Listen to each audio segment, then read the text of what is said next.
Record to my computer. Okay, there we go. And I will start sharing my screen. I think it's this one, but I think I was in the middle of a kid, so give me a moment to get out of that kid. So who can tell me from yesterday anything you learned while I'm getting to a fake kid? No, nobody wants to volunteer? Batch multiple. When you're doing the goals and objectives, you can update the objective from that same screen with that little button shortly below it.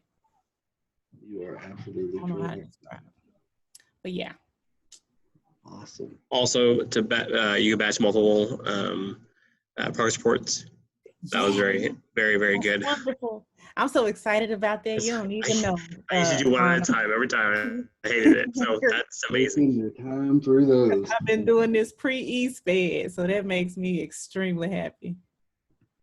I strive to make everybody work more efficiently and not have to work quite so hard.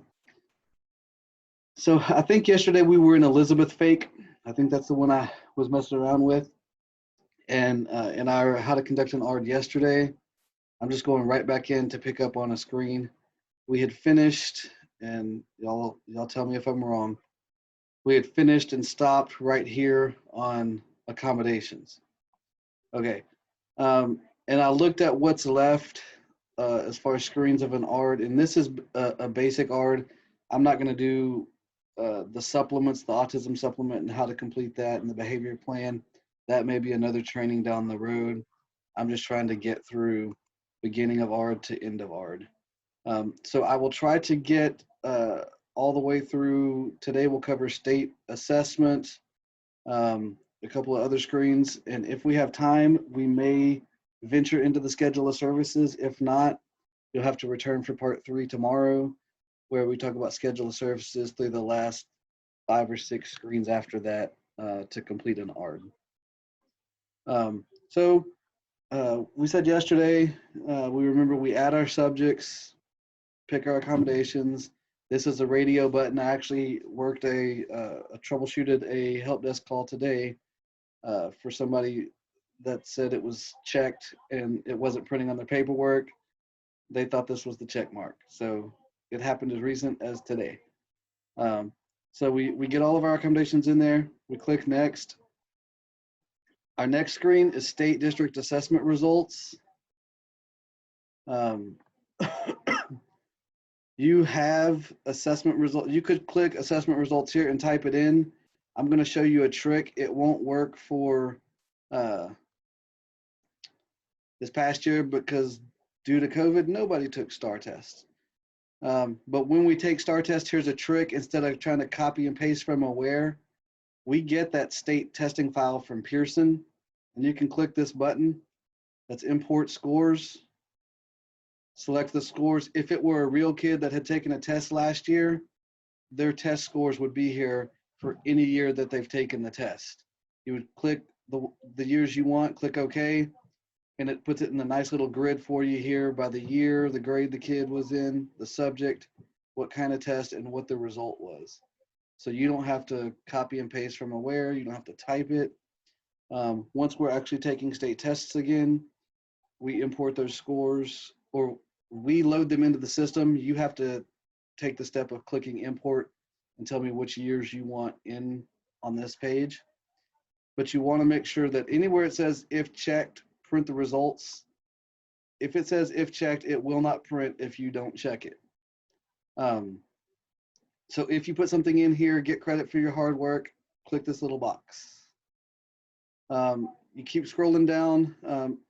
I don't know how many of you have had to do an IPI or intensive plan of instruction when the kid fails the STAR. They've told us for years that we have to do it even when the kid fails the STAR alt. I don't necessarily understand that, but we do. If you're going to do it, you click this little box, and we've made it easy. It used to be people would put gen ed tutorials, we'll stay after school, whatever. That's not specific enough for what the state wants. So we have in this add intensive program box, if I click it, we've got one that is K through 2. and one that is grades 3 through 12. It's a template. You click it. If I were to click this, it'll add it. And then I want to go in, take out where it says sample. We left that in there to see who just copies and pastes and who actually updated it specific to the kid. You would need one for each area. So if the kid took reading and math and wasn't successful, you'd have one for reading. You could copy and post the same thing in again for math and update it for what you're going to do for math. But it's got to address frequency, duration, location, and what exactly we're working on, what skills we're working on to remediate and hopefully get to passing the next year.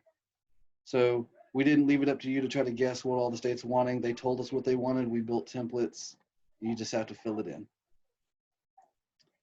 That is state district assessment results. I'm done with that. I click next. I get to my state assessment. Yes. On the star part where it had star, where you import the scores, Mhm. you know, usually we'll list like all the scores. What is the requirement from the district? Do we click like 6, 7, 3, you know, 3, 4, 5, 6, 7, 8 or whatever, or do we just I put would in do, the current year? I would do the, I would say the current year, because if you do the current year every year, so if I do last year's scores in this year's art, if there were scores, and last year's I should have done the year before, that's legally defensible.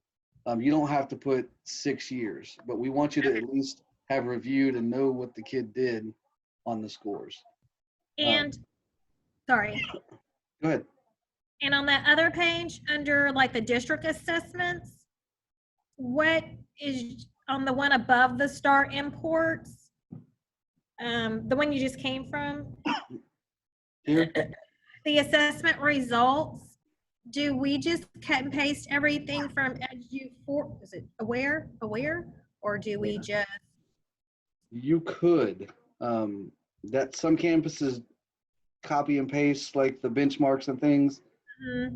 It's really up to the campus. As a district, we haven't told you this is required. If you put something in there and that's how your campus rolls, just make sure you check the box so you get credit for it. Is it just, but the other question entails, like typically when we do it, we put like everything from like, because you know who, if they were there for like ever, they'll have like several grade levels. Or are we just required to put current? I would put the current.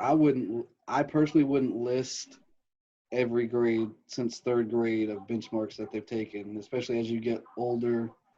You got 9th and 10th graders, you're going to have several pages of state testing results. Okay. Would be my recommendation. Like I said, each campus is different, but that's what I would do. Okay, thank you. No problem. So we're done with that page. We move on to the simple question. Is the kid on a grade level that takes STAR, yes or no? This is for 2nd grade and above. I know they only take it in 3rd grade, but as you can see, there's a current year and next year.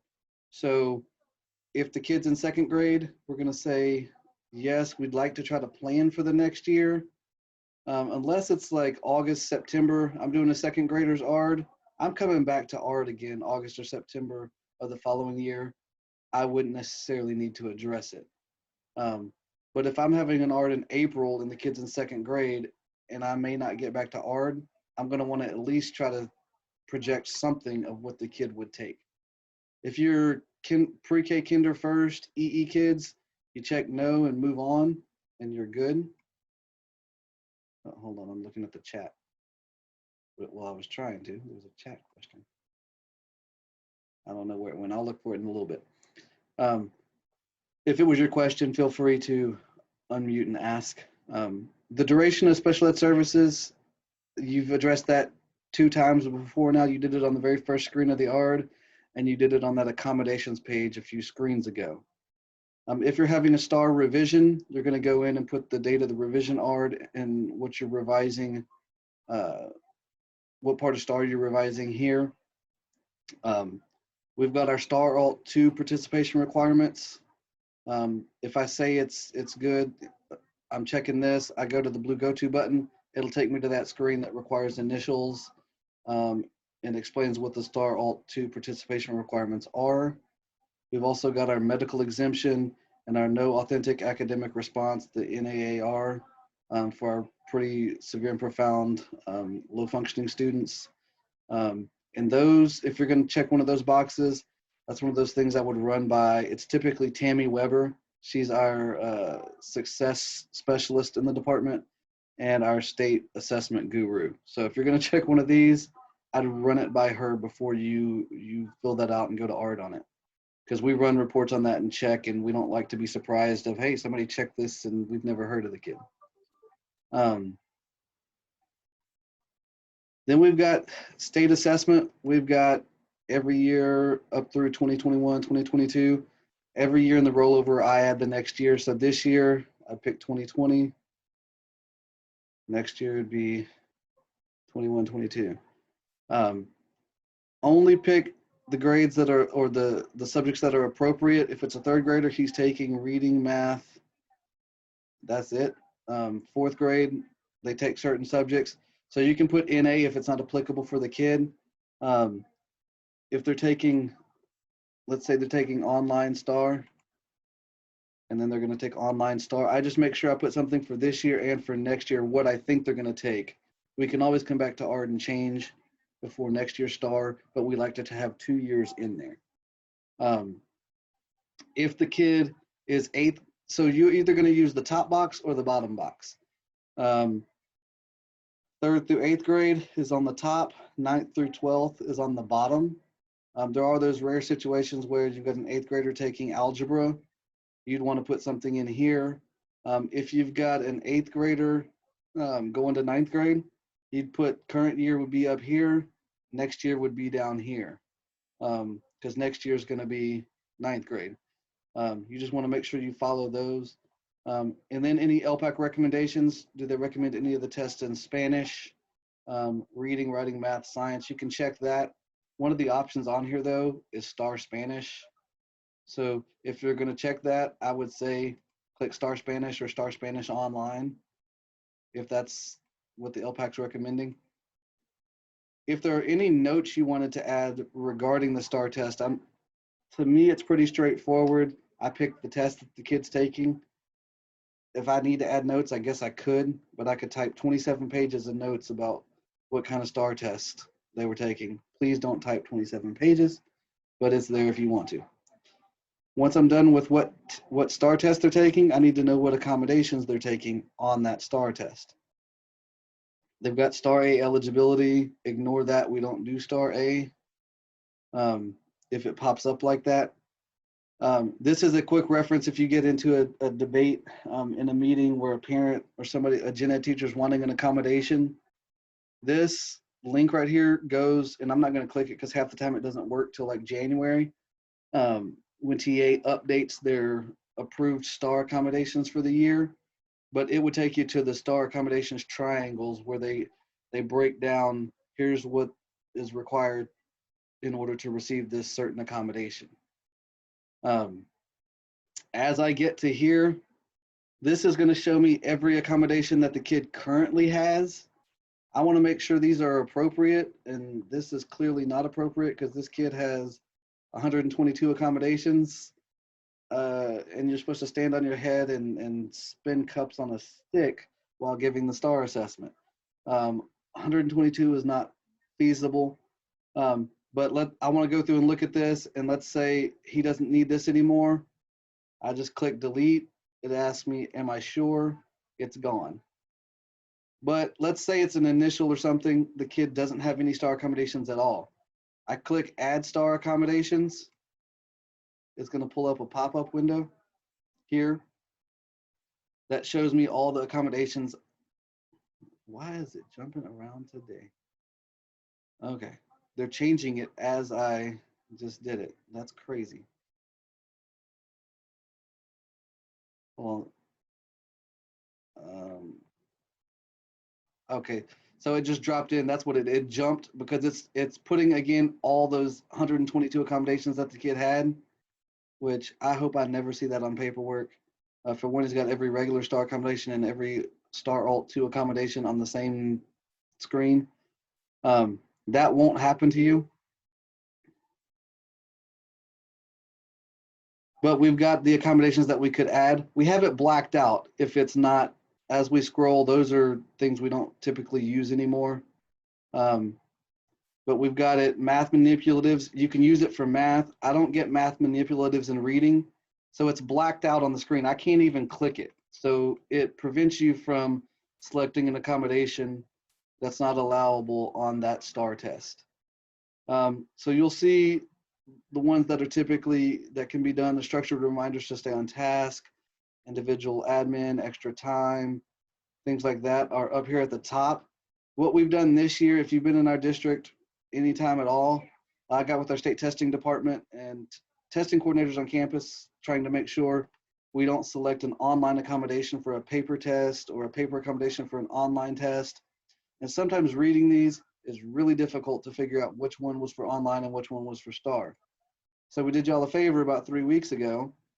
You can see now it says, if it's an online accommodation, it says online test in front of it. All of the online test accommodations are together. And then if I keep scrolling, I've got paper test. All the paper test accommodations are together. Then at the bottom, I've got STAR Alt 2 if I kept going. I should, yeah. And those are all paper tests on STAR Alt 2. I don't think it's online. So it's separated out to make it a little bit easier to find the accommodation you're looking for. But if I want that accommodation, I would click the subject. I could click all day long. What it used to do is give you an add button here, which drove me nuts because you'd have to go back and click add. I can click add all. I can just go through and select what I want. Click add all, and it adds all those accommodations to this kid's ever growing accommodation list of stuff for this fake student. Once I've got everything I need for STAR assessment and STAR accommodations, I click return. It's back to my STAR accommodation screen, and all the stuff I would have selected is added. I didn't pay attention to what I selected, so it may be down here under paper administration at the bottom. Yeah, so paper test, you can see here's the ones I added. So it's got 4 more accommodations, 5 more accommodations. I could put STAR accommodation notes. What's beneficial here that they've added fairly recently, I don't know if y'all can see it, but it says view 504 RTI LPAC STAR accommodations. The kid's not typically 504 or RTI in special ed, but we have quite a few kids who are LPAC in special ed. If I click this little plus sign here, it's going to show me what accommodations the LPAC committee decided in the system for this kid, so that we can make sure they don't say a paper test for the LPAC committee and we say an online test. So it gives you a chance. You don't have to have access to the LPAC side of the system to know, or 504 or RTI, to know what's selected for this child in any of the other applications. You just click the plus sign and it drops it in here. Does that make sense?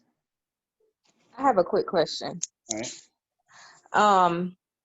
When you are adding accommodations and doing testing, is it possible, or have you ever seen where a student would have like a paper test for one subject? This is high school, so a paper test for like algebra and then maybe an online test for reading or something. Absolutely. Okay. The only one that is all or nothing is STAR Alt. If they're taking a STAR Alt 2, it's STAR Alt 2 for everything or not at all. Okay. But between the subjects, English 1, English 2, Algebra 1, Algebra 2, Biology, US History, one of them could be online, the other could be on paper. It's really up to the ARD committee, but you could do multiple modes of administration. Okay. So when we're looking at the LPAC, we're just looking to see that we're not like doubling up tests. Yeah, yeah, or that you didn't say online for reading and they said paper for reading. Okay. So that it doesn't contradict itself. Got it. Thank you. So somebody's texting me about sending their kid home from my house. I didn't even know your kid was at my house. I'm at work. So once I do the accommodations, I click next. Then I've got the physical fitness assessment. This is funny to me. Are they taking the fitness gram is the test? Yes or no? Is it unrestricted? Is it restricted permanently, restricted temporarily? Or adapted and remedial. To select anything other than unrestricted, you are supposed to have a letter from a member of the healing arts in Texas, the healing arts practices, which is funny to me. The school nurse is not one of the people, but the dentist is. So I have a student who can't participate in PE. So we had to go through all of that last year. It's kind of funny, the definition of member of the healing arts if you Google it. Oh yeah. I was like, okay, that doesn't make sense. My doctor couldn't do it, but the chiropractor could. Okay. Pick one. So make sure you do what's appropriate for this kid. Your campus typically will know those kids that it's absolutely not possible to at least attempt it in some way. I click next when I'm done with that screen. Then I get to TELPAS. Is the student LEP? Yes or no? Hopefully you did your ARD LPAC collaboration prior to your ARD, so you know the answer to this. And then your TELPAS rep will help you walk through TELPAS. It's fairly easy now. If the kid takes the regular STAR, online STAR, they take TELPAS. If they take STAR Alt, they take TELPAS Alt.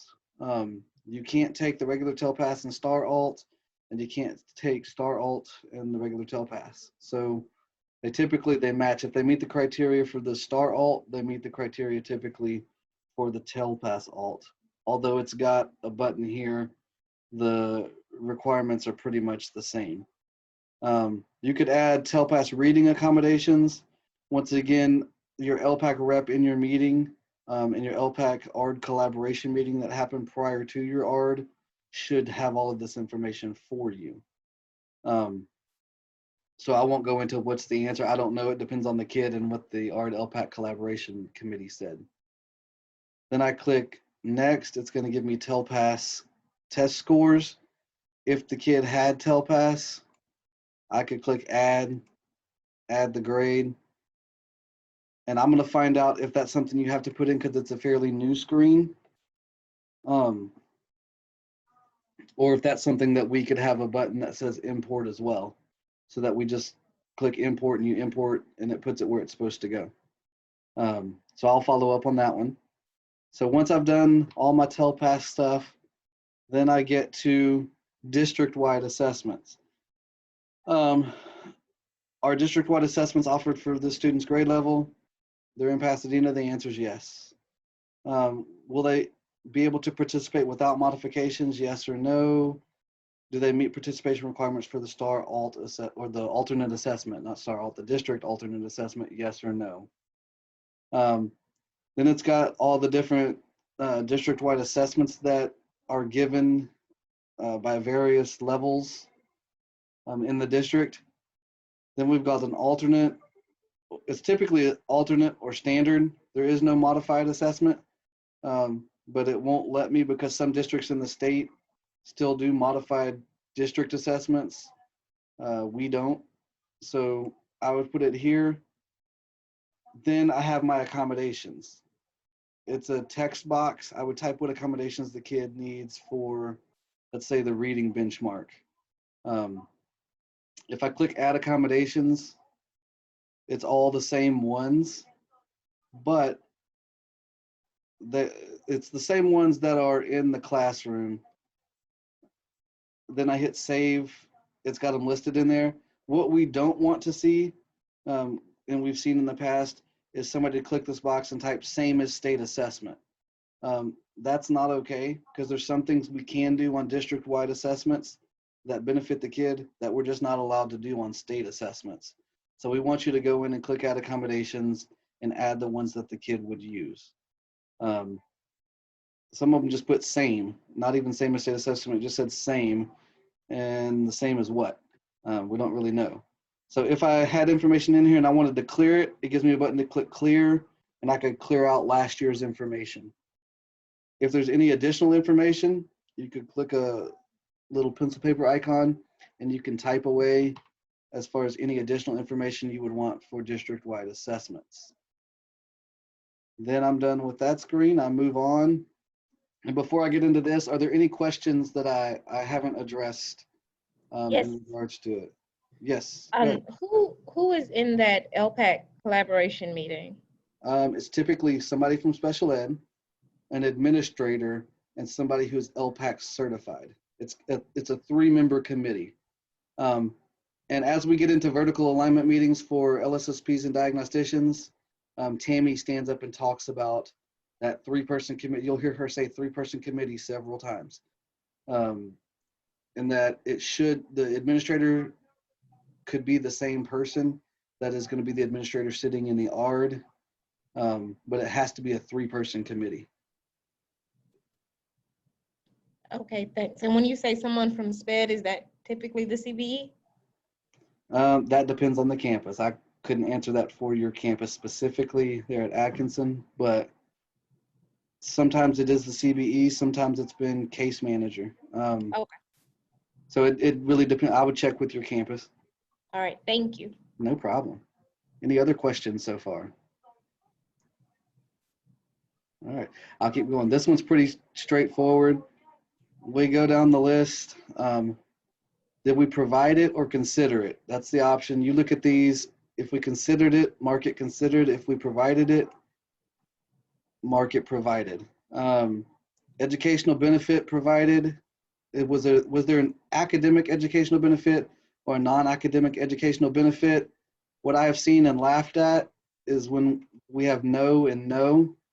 There was no non-academic and no academic benefit. Why were we doing that?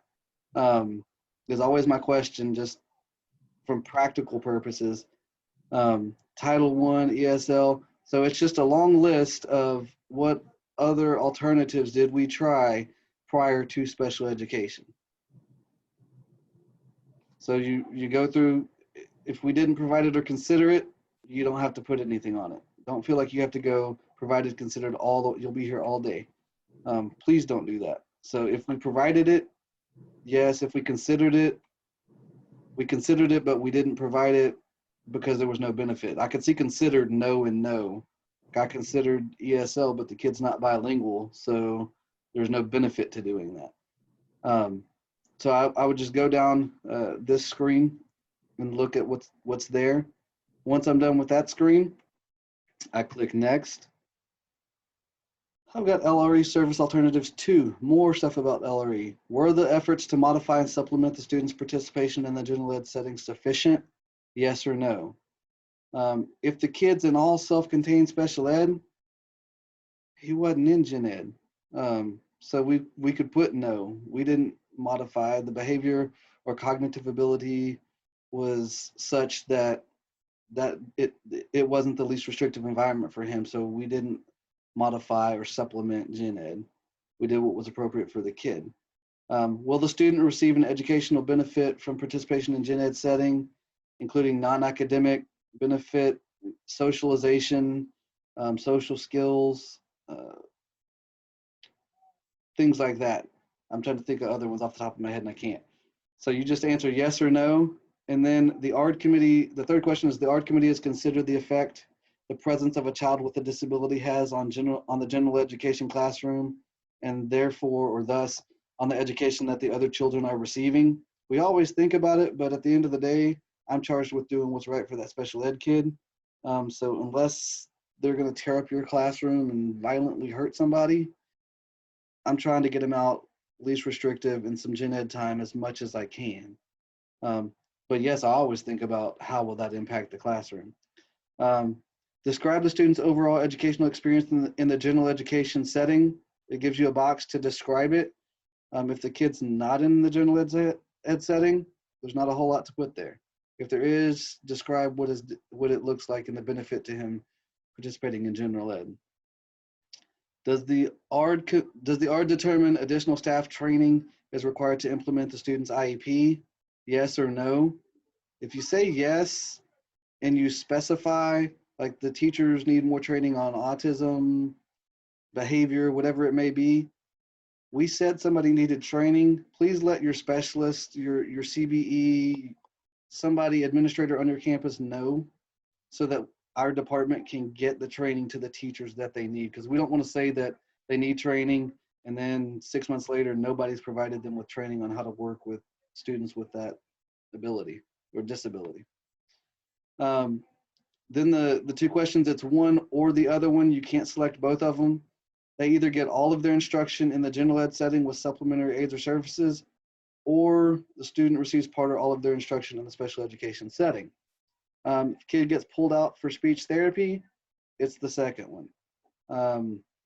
If the kid goes to resource, social skills and ABLE or BSS, counseling, they get part or all of their instruction in special ed. So it'd be the second one. If they're in gen ed, they get some accommodations and I push inclusion into them or support facilitation into them, that might be where I check that first box.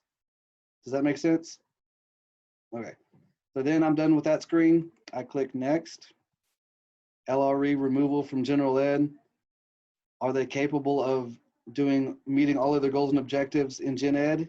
If so, check this box. If not, check one of the boxes down here that applies. There's one about speech, there's one about behavior or services, and then we explain why. We've tried it before, that didn't work, so this is why we made the decision we made. Then I'm done with this page. I click next. There's a whole lot of LRE pages. So if the kid's in gen ed with accommodations, they're not removed from general education. If they are removed for whatever reason, I don't check this box. And if they aren't removed, I don't have to answer any of these. If they are removed, what are the possible effects on the student? Stigmatization, diminished access to the full curriculum, whatever's appropriate. There's always some kind of possible negative effect on the child receiving special ed services. We come to the next question that we don't anticipate any harmful effects, or we do, yes or no. Don't be afraid to say yes, because the next question is, yeah, there may be some stigma or some harmful effects, but the benefits outweigh any potential harmful effects. I used to always explain this when I was running ARDs, in that, and my daughter, they explain it to me every time we go to her ARDs too, that if and when I ever thought we were doing more harm than good with our current decision in the ARD, I'll be the first one, if I don't beat the parent to it, to request an ARD to come back and look at what we need to change, because the last thing I want to do is make it worse. So I always explained it that way, that there's always a potential for harmful effects, but I think the benefits of providing whatever we've discussed so far for the plan far outweigh any potential harmful effects. Then I click next. LRE again. Do they have the opportunity to participate with students without disabilities in non-academic extracurricular activities? If you say yes, you don't have to put anything here. If you say no, tell me what they can't participate in. If they're all self-contained special ed, they don't participate in the general ed routines. If they're special ed transportation, they don't ride the regular bus. So check whatever is appropriate. And then in this box here, it's a little paper icon where you can type lots and lots of words. Please type stuff in there, justifying and explaining why the kid cannot access this with his non-disabled peers.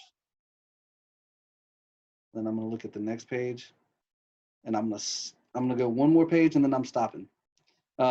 Schedule of services. This is the front page to the schedule of services. We'll get into how to actually complete the schedule of services. That's what we'll start with in our training tomorrow. But you'll see duration of special ed services for at least the third time, possibly the fourth time throughout the ARD paperwork. It may be important. We've repeated it 4 times in the paperwork. Make sure the dates are correct. Instructional day, minutes per day, next year minutes per day. That varies by campus. Some campuses tell us they have 280 minutes. Some say they have 285. I haven't figured that out. I've had people tell me on the campus that second grade has 295 and third grade has 290. They're at the same school, so I don't understand how second grade has more minutes than third, but they swear by it. So that's a campus-based decision. The principal on the campus administrator should be able to tell you how many instructional minutes are in their day on their campus. They probably have it typed up somewhere. Please don't fill this out. This is compensatory or supplementary services. If we fail to identify a kid, that will come through my office and my director before we ever have an ARD to say yes or no to any of that. I'm not saying that we won't, but we want to know before that happens. Then we get to extended school year services. Is ESY discussed, yes or no? Not considered at this time. It's always considered. We always discuss it. A lot of people will say no or not considered. You're probably discussing it at the annual ARD. Did we recommend it? Was it recommended by the parent, recommended by the district personnel, or recommended by the district or the school? Just because the parent recommends it or requests it, that doesn't mean we do it. It's not a babysitting service. We go based on our data that if we don't provide it, they'll regress in some life skill or won't be able to recoup once returning to school. So we always go based on our data. We discuss it and then we make the determination, yes or no. Was it recommended or not? If it was, there's ESY supplement. You can put a discussion in here. There's a blue go-to button that goes to an ESY supplement. That's pretty straightforward on how to fill out. The bottom of the page is special ed transportation. If you say yes, it's got a button that goes to the transportation supplement. The transportation supplement's 3 pages. You fill out the first 2.5 actually, the top of the 3rd page, and then you click pending, and then it goes to the transportation department. That was a lot of the middle of the ARD, kind of a whole bunch of check boxes, explain, pick a radio button.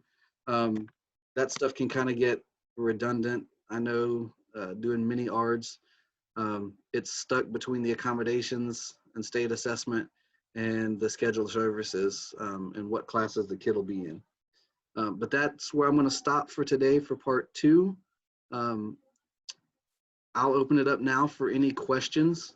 Any questions y'all have regarding what we covered today, anything yesterday, feel free to ask.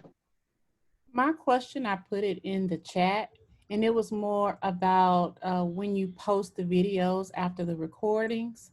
And I was requesting that you would label them so that we kind of know what part of the ARD each training is, as opposed to just part 1, 2, 3. I will. When I post, it won't let me change the title too much, but when I upload it to the district resources, there's a description or comments box I can put, like from yesterday, beginning of ARD through accommodations, and then part 2, state assessment through the beginning of schedule of services page. Because, if you're working in an ARD and there comes to be a section you might have a question about, you might not want to listen to the whole video to try and figure out where you're going to stop. Yeah, absolutely. I got you. Any other? All right. Go ahead, Mandy. Well, mine isn't really related to this. It's more related to transfer ARD. So I'll let everyone ask and then I'll come back to it. All right. Okay, so my question, ESY, what is a reasonable period of time?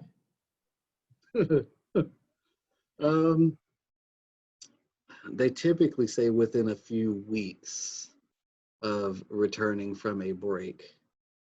A reasonable time, that's one of those legal terms that it's left up to your interpretation of what's considered a reasonable time. I wouldn't say that the student comes back in August, they've regressed because they weren't over the summer. Well, maybe they'll recoup. We'll just wait till Thanksgiving. If they didn't get by Thanksgiving, we'll just wait till Christmas.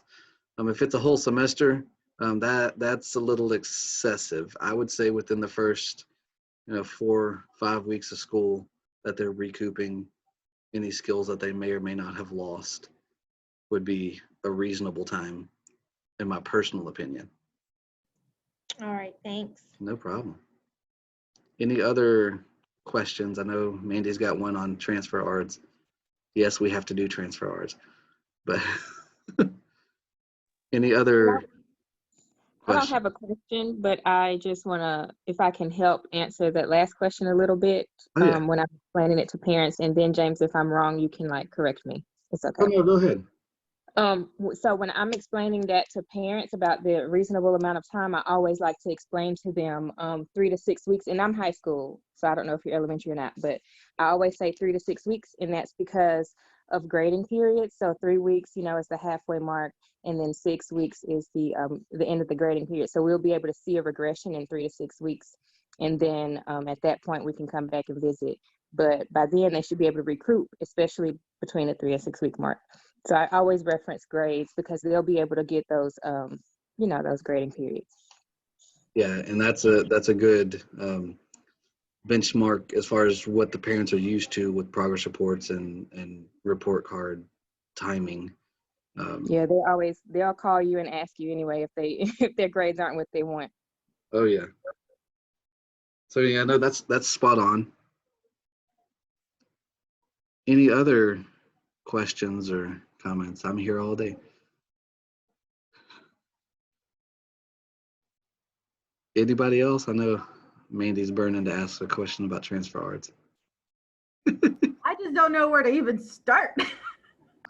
Okay, ask your question. Go ahead. I'm not afraid of any question. Go ahead. So I did see a transfer, was it a transfer supplement or something to that degree? Is that where we start? I am only asking because I already have a transfer kid, and I'm like, oh. I will email me and I will send you a packet that walks through transfer ARD step by step.